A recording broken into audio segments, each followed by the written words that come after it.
My name is Sara Reed.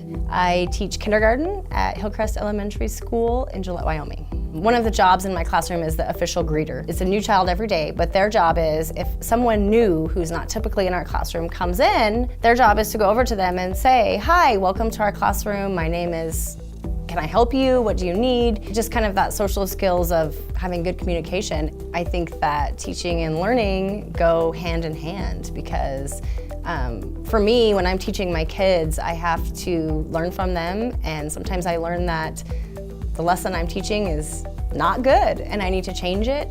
I also have to, when I give my instruction, I have to know what my kids' learning styles are. If they're not learning the way we're teaching, then we need to teach the way that they learn. You know, she's a leader on our staff. She comes with a positive attitude every day. She has the ability to, when things get really, really stressful, just kind of laugh and share a minute with her teammates and roll up her sleeves and get right back to work. Especially working here with these kids, you can just tell that this is where she wants to be and these are the kids that she wants to work with.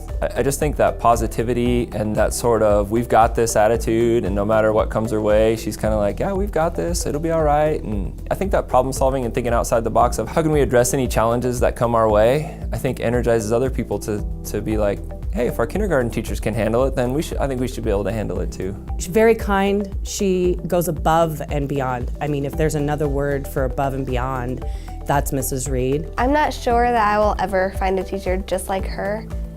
I just liked her so much. I would go home telling my mom that I just never wanted to leave kindergarten because I had Miss Reed as my teacher. Learning is the outcome of teaching, but I think that teaching is also the outcome of learning because you have to guide your instruction for what your kids have learned and what they need to learn.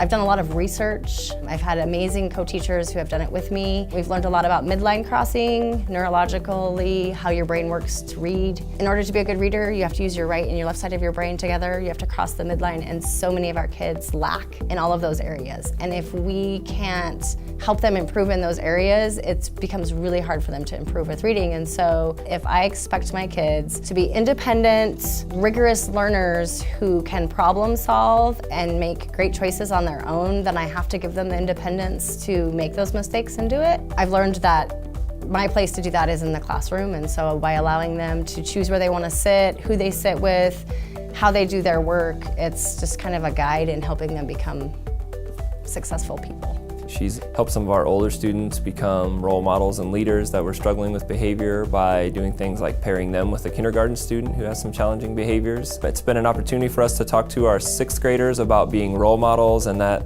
you know, there are always little eyes watching you for how you should be acting and how you should be treating other people and how you should be talking to people and using manners and all those kinds of things.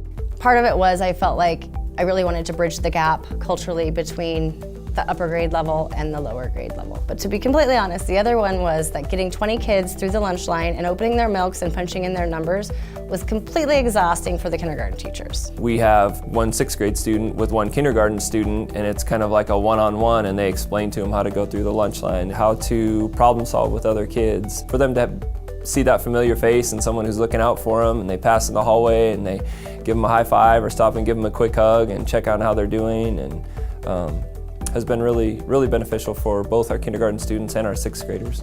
She embraces all of our students as our kids here, not just the kindergartners in her classroom or just the kindergartners that are in that grade level. She looks at all of our students here as one of her kids. I like her passion to help students. I thought it was really cool. I thought I was the best student because I had 2 buddies.